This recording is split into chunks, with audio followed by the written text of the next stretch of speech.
up, people? It's your girl, Adela. Okay, so much has happened around Africa over the last, couple of weeks, and I am so sorry that we've been so busy, distracted by Buhari and his Twitter drama, as well as his interviews. I don't even know if I can call that interviews, but hey, so much has happened, and we've not talked about other African countries as much, so please accept our apology. We're very, very sorry. Today, we'll be talking about Nigeria, Ghana, Tanzania, Ivory Coast, and Zambia, and so feel free to use the timestamp in the description below, by the way, to go straight to any story of your interest. But we're going to start with Nigeria, and that's where our inspirational story of the day comes from, all the way from Abia State. Ladies and gentlemen, please give it up for 24-year-old Solomon Ukoha. This man made his own power transformer, and he made it using locally sourced materials. The young Nigerian is proffering his own solutions to the problem of electricity facing his immediate environment. Using locally sourced materials and crude oil as a powering source,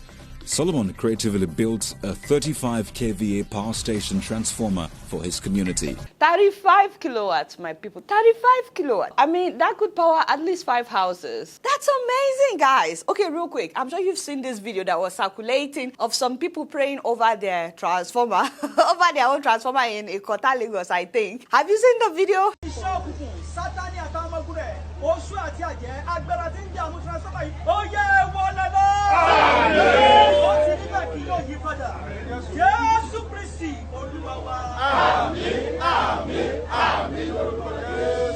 Okay, so me, I'm not here to make fun of anybody. I am not. And those of you making fun of them, may God forgive you. There's nothing wrong in praying, okay? Prayer changes things. So me, I'm not here to make fun of them for praying over their I'm not at all. But according to their prayer, though, they were mentioning witches and wizards. They said that they've been bothering this transformer. So they are praying for the witches and wizards to be consumed by fire and for the ground to open up and swallow them. Oh my goodness. Like I said, I'm not here to make fun of them. But sometimes I think we blame too many things on witches and wizards in Nigeria. We cannot be the only country with witches and wizards, but it's like everything is witches and wizards. But sometimes I also imagine that even these witches would be like, don't you think that Nigeria is too hot even for us as well? You don't think we need AC? Why do you think we wouldn't want your transformer to work? So I don't understand how a transformer not working can have anything to do with witches, but that's just me. Is it possible that there are people among those people that were praying that studied engineering? I mean, I know it's not their job to fix the transformer. It is the government's job. I know that. But if the government is not responding, is there something that they themselves could do? I'm glad that they prayed, but I wish they would do more than pray.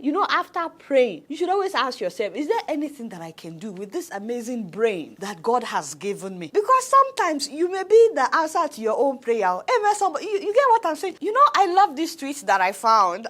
Seriously, the person's name is Eriga. And he said that only African Christians would buy a factory and convert it into a church where they will now pray for jobs. Let me read that one more time so that you can get it. Like, only African Christians will buy a factory and then convert it into a church where they will now pray for a job. Hopefully you understand what he's trying to say with this. I cannot say everything with my mouth, but in a country where some people are banning witches and wizards over their own transformer, in the same country, here is a man that saw the need for a transformer. If his electricity was stable, I don't think that he would be thinking about building a transformer. And instead of just praying, even though he had no formal training, he decided to do something about it using his God-given brain. I've never had training.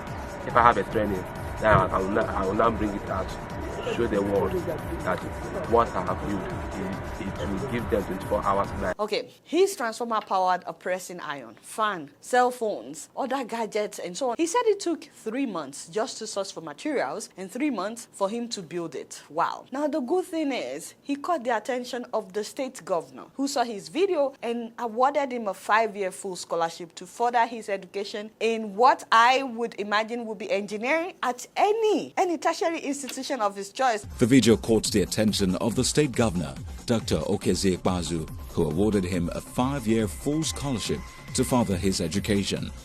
Congratulations. To be honest with you, my people, we have so many brilliant minds, and all they need is the right equipment or training or guidance or just the opportunity. And if you don't get anything else out of this story, it's very important for you to use what you have, and that is when God will now give you what you don't have. I mean, when he started making this transformer, I'm sure he wasn't thinking of getting a full scholarship to study at any institution of his choice. He was just trying to solve a problem. I think if we focus more on trying to solve solve a problem, we'll be amazed the opportunities that will open up for us. So from him making a transformer to provide electricity, whether it's just for his household or for his neighborhood, although they said in the story that the neighbors, they come there to charge their appliances. So from him trying to solve a problem, the guy landed himself full scholarship for 5 years. My people, it's good for us to pray. Let us pray and fast. But right after we are done with that, let's us think about how we can solve some kind of problem in our area, in our neighborhood, wherever, because you just never know what doors might open when you try to solve a problem. Amen, somebody. We're looking forward to Solomon's progress. We're looking forward to his progress, because if he can do this without any formal training, I'm very sure that he will do so much more after his training. You can find Solomon Ukoha on Instagram, by the way. Thank you so much, sir, for inspiring us. We're so grateful. You guys know I don't know much. Guess what? I'm just keeping it real.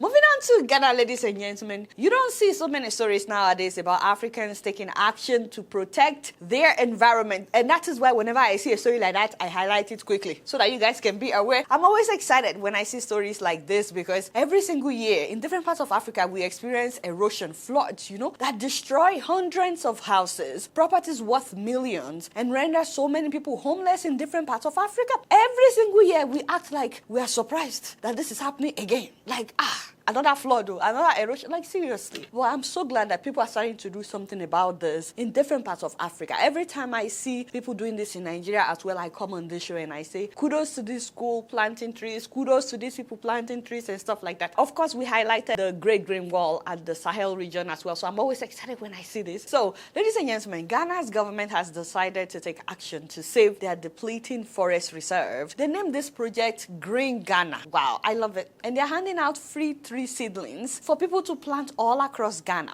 There are so many benefits to planting trees, including maintaining healthy soil and humidity level in the air. Like when it's hot, you don't feel as hot when you have a lot of trees, including regulating the water cycle, absorbing carbon dioxide that we breathe out, and releasing more oxygen for us to breathe in, even by soaking up water through their roots. Do you know that trees can keep toxins and pollutants from going into drinking water? Because they release them as gas through their leaves. The benefits of having trees are endless. From cleaner air and water to less flooding. Not to talk about how beautiful trees can be. Seriously, giving us shade in the hot sun. If I'm looking for a house, right? I'm buying a house or I'm renting a house or something. One of the things that I look for, guys, is trees. I have to have me some trees. You get what I'm saying? They make your house look so beautiful, which is, partially one of the reasons why I want to go back to Australia. I love my Australian people, but y'all have a lot of trees. I just have to come back. Anyway, so unfortunately, so many people still tell their, members that witches hide in trees, so they should cut down the trees because the witches are behind their problem. But I digress. I'm so sorry. I feel so bad because cut down so many trees in the name of religion. But I digress. Let me go back to what we were talking about. So the president of Ghana is bent on planting 5 million trees. 5 million. And they've started this project on Friday, the 11th of this month. And he also planted one in the Garden of Jubilee House. Now, the Minister of Natural Resources said that our forest cover is depleting as a result of galamsey and harvesting of trees for different purposes. This is time for action. We're sitting on a time bomb. I'm like, wow, they see the urgency in planting trees.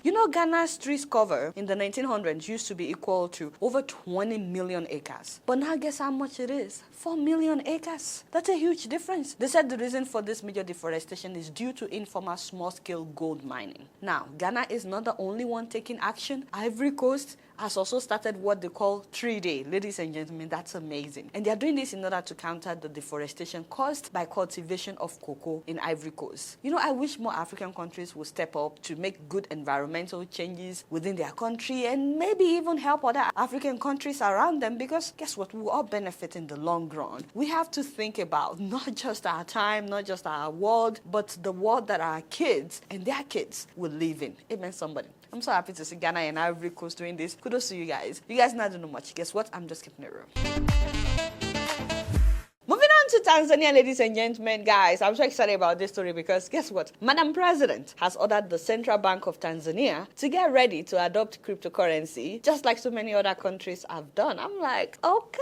So in her speech, she told the Central Bank of Tanzania to be ready for changes and not just get caught unprepared. I was like, wow. She believes that there are opportunities in crypto to boost their economy and to develop their country and to stabilize their financial instability. I'm like, okay. But I just say that this woman is open to change. Like, she's opened. Crypto is something that a lot of elderly people are not familiar with in so many countries. But instead of banning it and dismissing it as some leaders are doing, this woman says, you know what? Let us prepare. We cannot avoid this. It's new, yeah. But let's find out all that we need to know about it and let's see how we can use it for our own benefit. I wish that more people will have this kind of mindset, you know, be open. We're super proud of Tanzania. You guys now don't know much. Guess what? I'm just keeping it real.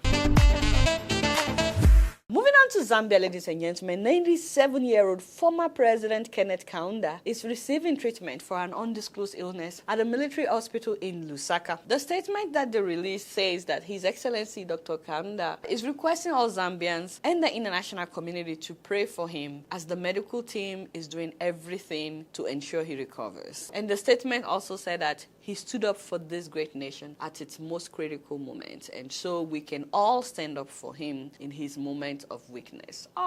In any case, this former president, 97-year-old Kenneth Kaunda, a lot of people will consider him a controversial figure in Zambia, depending on who you ask. So some Zambians show him a lot of support because he managed to avert a civil war in Zambia. He expressed a desire for non-violence, and he tried to heal the country of so many issues, especially tribalism. But at the same time, though, there are some Zambians that would describe his tenure in office as full of authoritarian issues, silencing oppositions, and also filled with corruption issues. So it's like some people really, really love him, and then some people really, really hate him. So if you are from Zambia, though, please let us know your opinion in the comment section. In the meantime, we'll pray for his recovery as he requested. You guys now don't know much. Guess what? I'm just keeping it real.